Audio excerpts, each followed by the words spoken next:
오늘 함께 나눌 말씀 요한복음 14장입니다. 27절에서 31절 말씀입니다. 요한복음 14장 27절에서 31절입니다.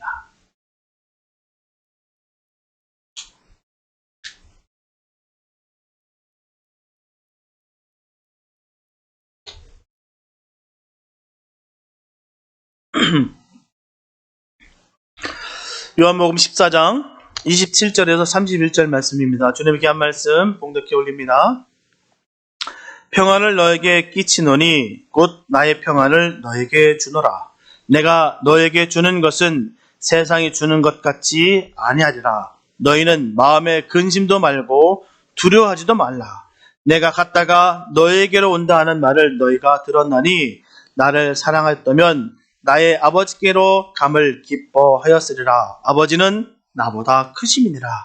이제 일이 이루기 전에 너에게 말하는 것은 일이 이룰 때 너희로 믿게 하려 함이라.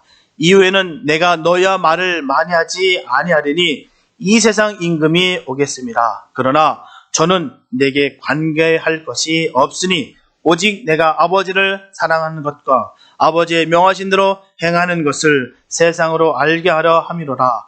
일어나라, 여기를 떠나자 하시니라. 아멘. 우리가 살고 있는 이 캘리포니아 참 날씨 참 좋습니다. 여러분 어떻습니까? 이 날씨 참 좋지 않습니까? 참 날씨가 그 어느 곳보다도 참 좋은 것 같아요. 전 개인적으로 주의종이 되기 전에 참 연주 여행을 참 많이 다녔습니다. 그래서 동부도 중부도 또 수많은 도시를 다녀봤는데 다녀본 그 날씨, 그곳도 다 좋습니다. 그러나 그것보다도 훨씬 좋은 게 바로 이곳 캘리포니아입니다. 참 날씨가 참 좋아요. 제가 예전에 연주할 때 어떤 그 휴스턴에서 어떤 친구가 있는데 그러더라고요. 제가 휴스턴에 대해서 물어봤어요. 어떤 도시냐고. 안 가봤기 때문에. 거기는 그렇게 얘기하더라고요. 지구의 겨드랑이에 뒀다 얘기하더라고요. 그래서 무슨 뜻인가 했더니 냄새나고 습하고 더럽고 그렇게 얘기하더라고요. 그래서 캘리포니아가 너무 좋대요. 저 동감합니다. 참 이곳이 참 좋아요. 서부는 이 지진 외에는 참 좋습니다. 날씨가 참 좋아요. 그러다 보니까 주변에 우리 가까운 공원이라든지 아니면 집의 뒷마당에 보면 정말 그물 형식의 그 침대인 그 해먹을 많이들 사다가 사용들 하십니다.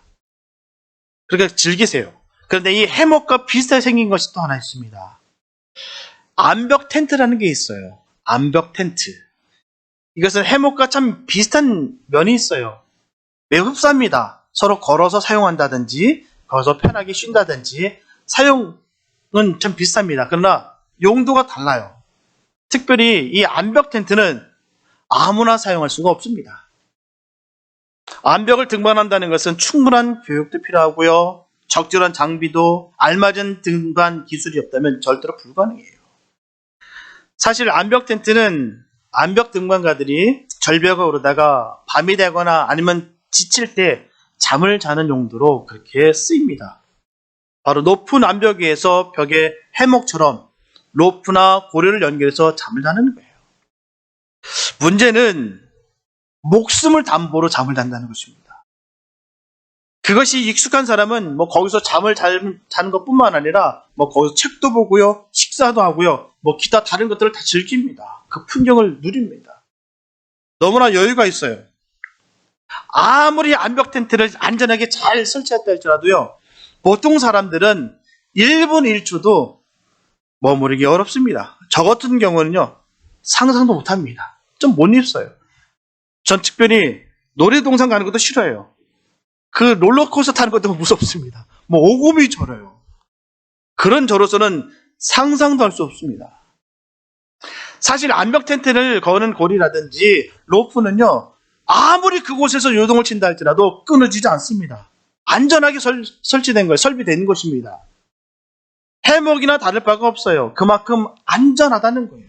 안전성이 있습니다. 하지만 해먹은 떨어져도 땅바닥에 불과 몇 인치밖에 차이가 나지 않기 때문에 생명에는 전혀 지장이 없습니다. 내가 혹시 자다가 떨어져 죽는 것은 아닐까 이런 생각 없습니다. 떨어져 봐야 땅바닥 얼마 되지는 않아요. 두려움이 없다는 것이죠. 하지만 이 암벽 텐트는 달라요. 한번 떨어졌다면 그건 죽습니다. 살아남지 못합니다. 목숨을 잃게 돼요. 그래서 공포를 느낄 수밖에 없다는 것이죠. 왜요? 죽을 수도 있다는 것이기 때문에. 매우 안전한 장비일지라도 떨어지면 죽는다는 이 공포가 상대적으로 너무나 크기 때문에 안전한 장비에 대한 신뢰가 없어지게 되는 거예요. 이처럼 암벽 텐트와 달리 해먹은 떨어져도 죽지 않는다는 확신이 있기 때문에 우리가 편히 그곳에서 쉴 수가 있습니다. 우리의 신앙도 마찬가지예요. 우리가 주님을 전적으로 의지하고 어디를 가나 주님이 우리를 꼭 잡아주신다라고 확실한 믿음이 우리가 있다면 우리는 어떤 환경 속에 있다 할지라도 우리는 평안할 수가 있습니다. 마치 해먹 안에서 죽지 않을 것을 알고 편히 쉬는 마음처럼 말이에요. 하지만 주님에 대한 인식이 상실되는 그 순간 평안은 곧 사라지고요. 그 순간 불안과 두려움이 우리를 엄습하게 됩니다. 마치 끝을 알 수 없는 암벽에 텐트에 누워 아래를 보는 것 같은 그런 공포를 느끼는 거예요. 오늘 본문은 주님께서 순환당하기 직전에 두려운 분위기에 눌려있는 그 제자들에게 근심과 걱정을 떨쳐버리고 평안한 마음으로 있을 것을 당부하시는 말씀입니다. 위로의 말씀이에요. 바로 자신의 죽음 이후에 벌어질 여러 가지 상황을 미래하시고 주님이 이처럼 하나하나 정리해 가십니다. 그래서 끝까지 믿음을 저버리지 말고 사명을 완수하라고 말씀하시는 거예요. 오늘은 특별히 주님께서 죽음을 이기시고 부활하여 하늘로 승천하셨다가 다시 세상에 오실 것이다라는 그 사실을 확인시켜주는 그런 대목입니다. 오늘 본문을 통해 제렘의 소망을 간직한 채 주님 주시는 평안에 대해 함께 생각해 봄으로써 주님의 사랑을 나누고자 합니다. 첫째, 평안은 노력한다고 해서 갖게 되는 것이 아닙니다. 본문 27절에서 주님은 분명히 말씀하세요. 너희는 마음의 근심도 그리고 두려워하지도 말라. 제자들의 근심의 이유는 주님께서 자신들이 따라올 수 없는 곳을 홀로 떠나시겠다고 그게 말씀하신 그 이후부터입니다. 주님은 요한복음 13장 36절에서 분명히 전하셨어요. 나의 가는 곳에 네가 지금은 따라올 수 없으나 후에는 따라오리라. 바로 이 말씀은요, 메시아와의 단절을 의미하는 거예요. 분명하게 하나님과의 관계가 단절되면 염려와 근심은 생기게 되어 있다는 것입니다. 평강은 반드시 사라지게 되어 있어요. 반비례합니다. 여기서 우리가 반드시 알아야 될 것은 하나님의 관계가 어떠하냐에 따라서 우리가 평강할 수 있느냐 없느냐는 거예요. 내가 정말 하나님의 관계가 바로 서 있다면 우리는 두려움이 없습니다. 반비례한 거예요. 여기서 염려라는 단어는 헬라어로 메림나조라고 하는데요. 마음이 나누어지다. 이런 뜻입니다. 마음이 나누어지다. 이렇게 두 마음을 품고 있을 때 염려와 불안이 생기는 거예요. 영적인 것과 육적인 것 사이에서 엎치락뒤치락 할 때 마음이 무겁습니다. 그러나 영적인 것의 뜻을 확실히 정하고 나면 그 마음에 평강이 많은 거예요. 그래서 마태복음 6장 34절에서 분명히 말씀하고 있듯이 그러므로 내일 일을 위하여 염려하지 말라. 내일 일은 내일이 염려할 것이요 한 날의 괴로움은 그날로 족하니라. 이처럼 분명하게 주님은 주님의 자녀들에게 평강의 그 복을 주시기를 너무나도 원하십니다. 주님이 원하신 바가 여기 있어요. 평강 주시길 원하시는 거예요. 하지만 문제는 주님께서 주시기를 크게 원하는데도 불구하고 우리들은 그 평강을 누리지 못하고 있다는 것이 너무나도 안타깝다는 것입니다. 주시는데도 불구하고 원하시는데도 불구하고 받아 누리지 못한다는 거예요. 그렇다면 우리 삶 가운데 평강을 누리는 비결은 뭘까요? 어떻게 하면 그 평강에 누릴 수 있는 비결을 우리가 얻을 수 있을까요? 먼저 우리는 주님이 우리와 함께 하심을 믿을 줄 믿습니다. 그래야 우리는 주님이 주시는 그 평강을 누릴 수 있는 거예요.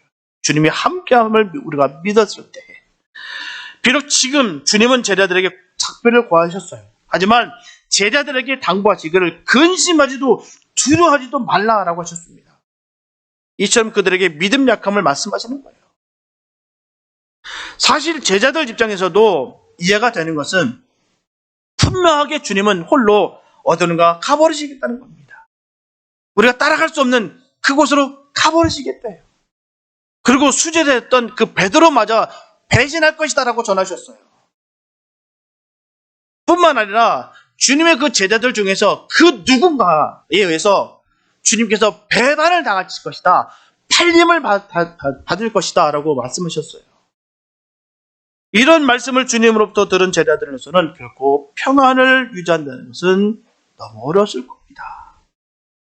게다가 사내들인 회에서 내려진 이 출변은 제자들에게 엄청난 두려움으로 엄습해왔어요. 이와 같은 두려움은 요한복음 14장 1절과 2절에서 분명히 주님께서 말씀하셨던 나를 믿어라. 내 아버지 집에 너희도 있게 하리라. 주님이 분명히 약속하셨어요. 나를 믿어야 된다. 이 수많은 일들이 앞으로 벌어질 텐데 그럴 때 정말 나를 믿어야 돼. 나를 믿어야 돼. 내가 가는 것은 아버지 집에서 너희들의 집이 많은데 그 집들을 내가 위해서 먼저 가는 것이야. 그러니까 날 믿어야 돼. 분명히 말씀하셨는데도 불구하고 제자들은 뭡니다. 신뢰하지 못했다는 것이죠. 그 주님의 말씀인데도 불구하고 신뢰하지 못했습니다. 또 요한사도는 두려움을 불신앙인들의 삶의 분기수로 묘사합니다. 그러므로 성도의 두려움은 하나님보다 세상의 권세를, 진리보다는 불의를, 주님의 언약보다는 세상의 행복을 더 신뢰하거나 가치 있게 여길 때 반드시 처리하기 바랍니다. 분명한 것은 온 우주 만물을 창조하신 하나님이 내 곁에서 나를 지켜주심을 믿는 자는 어떤 상황 속에 있다 할지라도 결코 두렵지 않습니다. 그렇기 때문에 성경은 끊임없이 우리에게 강조하고 있는 것입니다. 분명하게 주님은 약속하시기를 주님을 믿고 신뢰할 때 전능하신 하나님이 내 편에서 우리를 도와주신다는 거예요. 이게 주님께서 하시는 말씀입니다. 성경이 우리한테 전하시는 말씀이에요. 그 약속을 믿고 신뢰할 때 말입니다. 어떤 상황 속에 있다 할지라도 우리를 붙드시고 인도해 주신다는 거예요. 저는 이 말씀을 믿습니다. 이사야서 41장 10절 말씀을 보게 되면 두려워 말라. 내가 너와 함께함이니라. 놀라지 말라. 나는 내 하나님이 됨이니라. 내가 너를 굳세게 하리라. 참으로 너를 도와주리라. 참으로 나의 의로운 오른손으로 너를 붙들리라. 저는 이 말씀만 들을 때마다 막 가슴이 떠요. 얼마나 감사한지요. 두려워하지 말래요. 왜요? 주님이 나와 함께 하니까. 그럼 놀라지도 말래요. 내가 네 하나님이 됨이니라. 그렇게 말씀하셨으니까요. 내가 너를 굳세게 하리라. 왜냐하면 너를 도와줄 거니까. 저는 이 말씀을 들을 때마다 그 의로운 오른손으로 나를 꽉 잡고 있는 것 같은 그런 은혜가 너무 감사하다는 것이죠. 그런 은혜가 있게 되시길 축복합니다. 그러니까 저와 여러분들이 어떤 상황 속에서 결코 두려워하거나 염려하지 않아도 되는 그 이유는 바로 임마누엘, 바로 전능하신 하나님이 우리와 함께 하신다는 겁니다. 얼마나 감사한지요. 그분이 그 전지전능하신 그 임마누엘 되신 하나님께서 우리와 늘 항상 함께 하십니다. 그래서 다윗은 시편에서 사망의 음침한 골짜기를 다닐지라도 전혀 두렵지 않다고 그는 고백합니다. 그 이유는 바로 주님의 능력이 그 지팡이와 막대기로 자신을 안전하게 지켜주시고 모든 상황 속에서 위로해 주심을 그가 믿었기 때문입니다. 그리고 원수의 목전에서도 상을 베풀어 주시고 언제나 신만한 물가로 푸른 초장으로 인도해 주신다는 그 영원한 목자 되심을 그는 믿었습니다. 그래서 다윗은 전합니다. 내가 부족함이 없습니다. 이런 고백이 있게 되시길 바랍니다. 내가 주님으로 말미암아 전혀 부족함이 없습니다. 이런 고백이 있는 역사가 있게 되시길 축복합니다. 결국 염려와 경각은 주님을 믿느냐 아니면 믿지 못하느냐에 따라서 나눠지는 거예요. 상황과 형편의 문제가 아닙니다. 이런 상황이니까 난 두려울 수밖에 없어. 저런 상황이니까 내가 떨릴 수밖에 없어가 아닙니다. 내가 주님을 믿느냐 내가 주님을 믿지 않느냐 거기 있는 거예요. 내가 정말 주님을 믿는다면 내가 두렵지 않습니다. 그리고 내가 부족함이 없습니다. 이런 고백이 있는 거예요. 내가 왜 이렇게 두렵지? 내가 이렇게 눌려있지? 내가 왜 항상 괴롭지? 잘 생각해 보십시오. 내가 주님을 정말 신뢰하고 있는지. 문제는 거기 있는 거예요. 내가 주님을 믿느냐, 믿지 않느냐. 따라서 제자들은 지금까지 주님과 함께 사역하면서 많은 기적과 표적을 목격했으며 주님께서 전하셨던 말씀과 교훈을 통해서 주님의 제자로서 삶을 잘 살 수 있을 것이다. 그렇게 생각하셨어요. 하지만 주님보다는 눈에 보이는 세상의 것들에게 마음이 빼앗겼고 신뢰했다는 것입니다. 제자들의 모습이었어요. 바로 세상 정욕과의 단절을 하지 못했던 것입니다. 그래서 제자들은 주님을 따르되 그 성육신하신 하나님의 인격을 사랑하는 것이 아니라 단지 군중처럼 단지 함께 다녔던 그런 수많은 그런 사람들처럼 예수님을 통해서 얻게 될지도 모르는 그 세상의 권세와 영예와 그리고 물질적 행복에 대한 그 기대감에서 그들은 떠나지 못했습니다. 그걸 갖고 따라다닌 거예요. 거기를 보고 주님을 바라보는 것이 아니라 그걸 바라보고 다녔다는 거예요. 그걸 얻을 수 있을 거라는 그 기대감 때문에 따라다닌 겁니다. 마태복음 20장 20절에서 24절 말씀 보면 그때 세베대 아들의 어미가 그 아들들을 데리고 예수께 와서 절하며 무엇을 구하니 예수께서 가라사대 무엇을 원하느냐 가로되 이 나의 두 아들을 주의 나라에서 하나는 주의 우편에서 하나는 주의 좌편에 앉게 명하소서. 예수께서 대답하여 가라사대 너희 구하는 것을 너희가 알지 못하는도다. 나의 마시려는 잔을 너희가 마실 수 있느냐? 저희가 말하되 할 수 있나이다. 가라사대 너희가 과연 내 잔을 마시려니와 내 좌우편에 앉는 것은 나의 줄 것이 아니라 내 아버지께서 누구를 위하여 예배하셨든지 그들이 얻을 것이니라. 10 제자가 듣고 그 두 형제에 대하여 분이 여기거늘. 이렇게 세베대 아들들인 바로 야고보와 요한이 어머니 살로메를 대등하고 앞세워서 주의 나라에서 자기들의 막중한 자리, 좋은 자리 앉혀주기를 지금 청하고 있습니다. 분명하게 자신의 욕망을 위해서 어머니를 동원하면서까지 이용하면서까지 청탁하는 것은 별로 바람직하고 보기 좋은 것은 아닙니다. 하지만 나머지 10 제자들 역시 매우 크게 반발하고 나섰다는 것 또한 문제라는 것입니다. 결국 그들 모두가 같은 마음이었다는 것이죠. 자신들도 할 수만 있다면 그렇게 했을 것이다 라는 반증이에요. 나도 저런 엄마만 있었으면 나도 이 혈연지연 다 연결해서 나도 할 텐데 그냥 분이 나는 거예요. 셈이 나는 거예요. 그조차도 결국 선한 것이 못되다라고 전하는 것입니다. 그러므로 제자들은 주님과의 단절 자체보다 그로 인해 무산될 자신들의 꿈과 행복에 대해서 근심하는 것이다 라고 봐야 적절합니다. 지금 주님께서 떠나시겠다는 그 자체가 다른 게 아니에요. 다른 게 슬픈 게 아닙니다. 지금까지 내가 노력한 게 있는데 한 자리에 차지할 줄 알았는데 내가 앞으로는 정말 세상에서 내가 정말 한번 번쩍 내가 한번 뛰어보려고 했는데 아니 가신다니. 그게 슬픈 거예요. 이처럼 근심은 인간 자신의 욕망에 비례해서 커진다는 것입니다. 그러므로 근심은 욕심의 다른 얼굴임을 우리는 반드시 기억해야 됩니다. 그래서 종교개혁자 마틴 루터는 전합니다. 아예 근심은 악마에게서 나온 거다라고 그는 전합니다. 악마에게서 나왔다는 거예요. 근심은 말입니다. 그렇기 때문에 성도의 근심은 오직 주님과의 교제가 끊기는 것에 집중돼야 됩니다. 우리 모두 모든 근심을 주님께 다 내려놓으시고 주님을 바라보는 믿음의 눈을 가지시기를 축복합니다. 전능하신 하나님이 우리와 함께 하시기에 우리는 근심하지 아니하고 평안할 수 있음을 믿고 누리시는 복된 우리 모두가 되시기를 예수님의 이름으로 축복합니다. 둘째, 주님께서는 주시는 평안은 세상이 주는 것과는 다릅니다. 본문 27절에서 주님은 말씀하세요. 내가 너에게 주는 것은 세상이 주는 것 같지 아니하리라. 주님은 주님을 믿는 모든 사람들에게 세상이 줄 수 없는 그 평안을 주시기를 너무나 바라고 계세요. 되게 곧 나의 평안을 너에게 주노라. 이게 주님께서 원하시는 겁니다. 주님께서 주신 그 평안을 받으시기를 축복합니다. 주님께서 주시기 원하신다는 것입니다. 그렇다면 어떻게 주시겠다는 말이에요? 그 평안을 어떻게 주시겠다는 겁니까?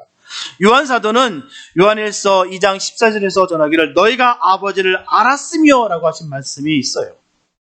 이처럼 신앙을 알고 교제하는 것으로 정의하고 있습니다.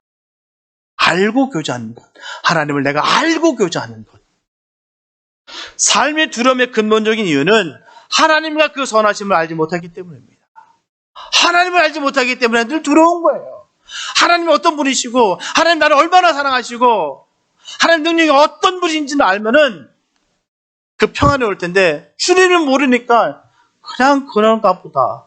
그냥 내가 그 예배에 참석만 하면 되겠지. 내가 이 교회만 다니면 되겠지라는 그런 무턱대고 아무런 생각 없이 다니는 그런 모습. 그런 것으로 인해서 우리가 두려움이 온다는 거예요. 우리가 그 주님을 바로 알아야 될 그 지혜가 우리에게 있어야 될 줄 믿습니다. 빌립보서 4장 6절과 7절 말씀 보면 아무것도 염려하지 말고 오직 모든 일에 기도와 간구로 너희 구할 것을 감사함으로 하나님께 아뢰라. 그리하면 모든 지각에 뛰어난 하나님의 평강이 그리스도 예수 안에서 너희 마음과 생각을 지키시리라. 분명한 것은 염려로 가득 찬 삶은 결코 성공적인 삶이 아닙니다. 여러 가지를 인한 근심과 걱정이 우리의 영혼을 짓누르고 있으면 우리의 삶은 활력을 잃게 됩니다. 살 소망이 떨어지고 사라지게 됐다는 거예요.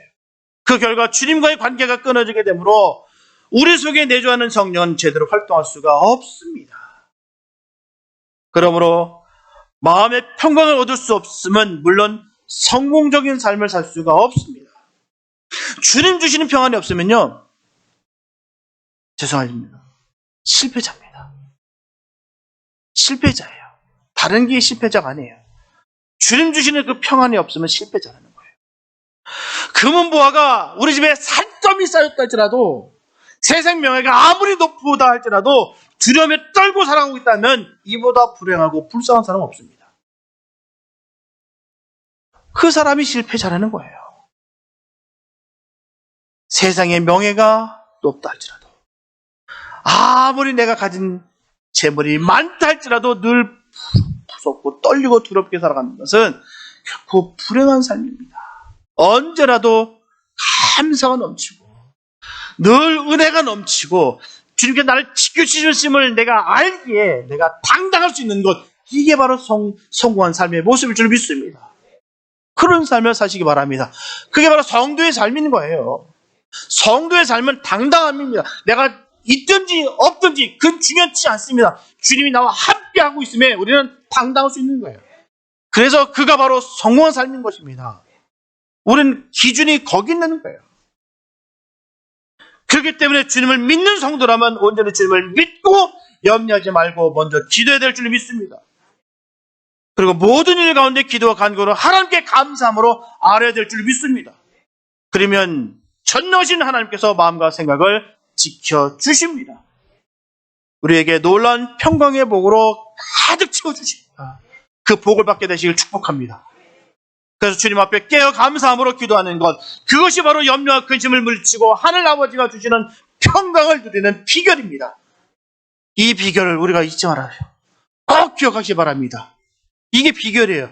문제는 성도라면 평강을 얻는 방법에 대해서 모르는 사람은 결코 없어요. 분명히 다 아는데도 불구하고 삶으로 행동을 옮긴다는 것이 결코 쉽지가 않다는 것이죠. 다 알아요. 내가 신앙생활 좀 오래 했다, 교회 좀 오래 다녔다는 분들 모르는 분은 없습니다. 다 알아요. 그러므로 아무것도 염려하지 말고 구할 것을 기도와 간구로 감사함으로 하나님께 아뢰기보다는 어떻습니까? 사람들이요. 자신에게 도움을 줄 사람을 찾아다니고 어떻게든 자신이 가지고 있는 그 능력을 다 동원해서 그 문제를 해결해야 합니다. 즉 보이지 않는 주님보다는 보이는 사람을 의지하라 한다는 거예요. 하지만 너무나도 안타깝게도 인간의 마음은 어떻습니까?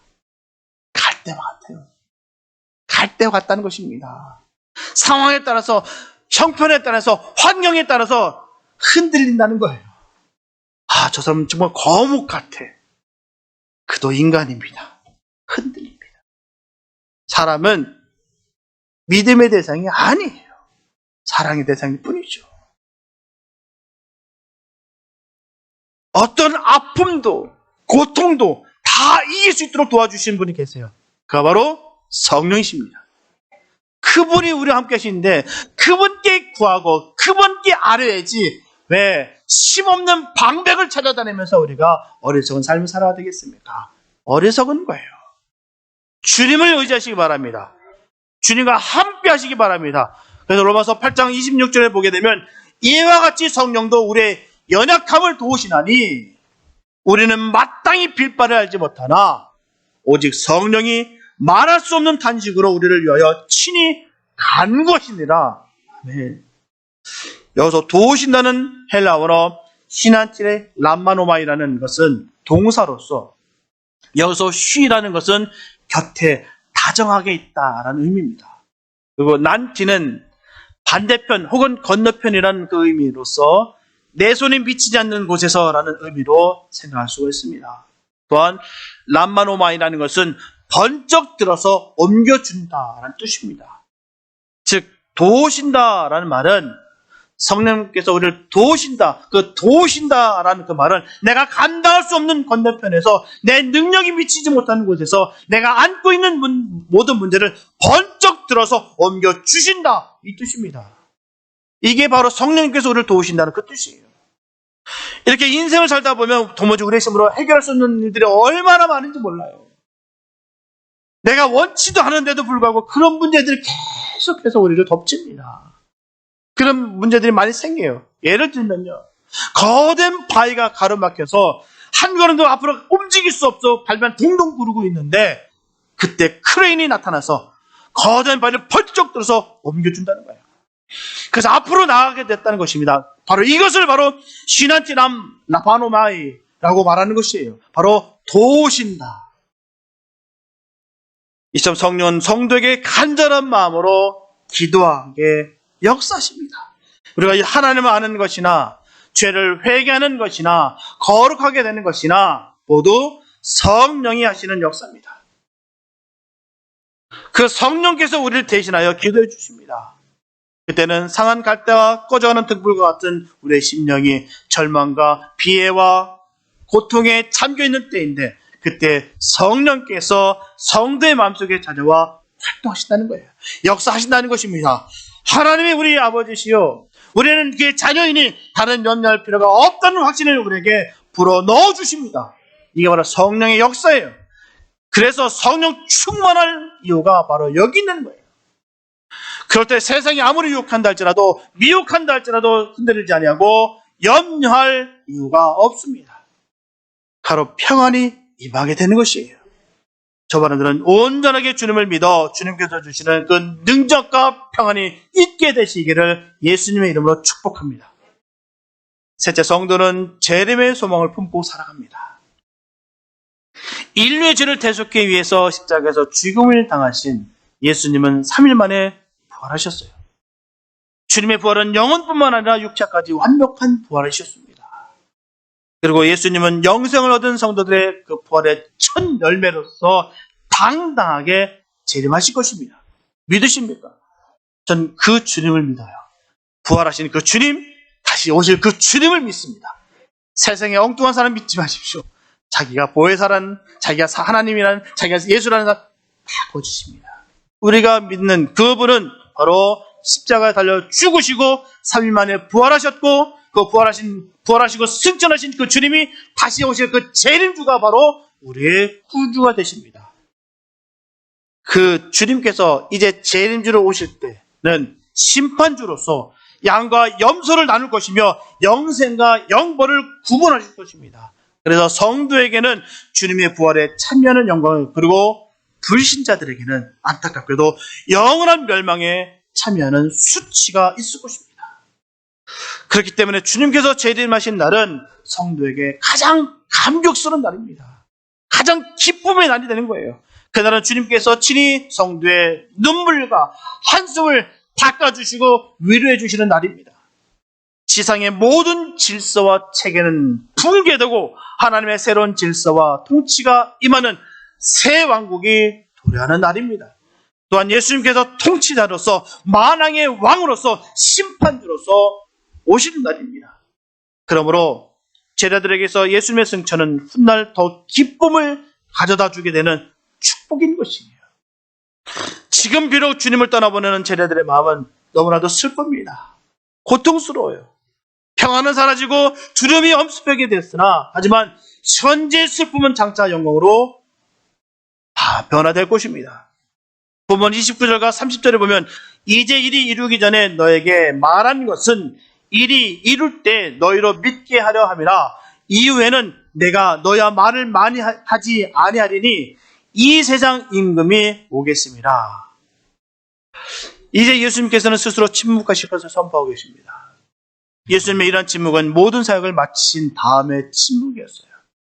그래서 주님은 그 전에 제자들을 향해서 사역과 제자들이 해야 할 일들에 대해서 아주 세밀하게, 아주 세심하게 당부하셨던 것입니다. 이렇게 예수님의 침묵으로 인해서 온 인류는 하나님과의 관계가 회복되고 새 생명을 얻을 수가 있게 되었어요. 따라서 침묵 역시도 예수님께서 자신의 사역을 이루기 위해 사용한 선한 도구였음을 우리는 알 수가 있습니다. 그러므로 저와 여러분들은 언제나 세밀하고 친밀하게 우리를 위해 역사하시는 그 주님께서 함께 하신다는 사실을 절대 잊지 마시고 두려워하거나 주눅들거나 무서워할 이유가 없습니다.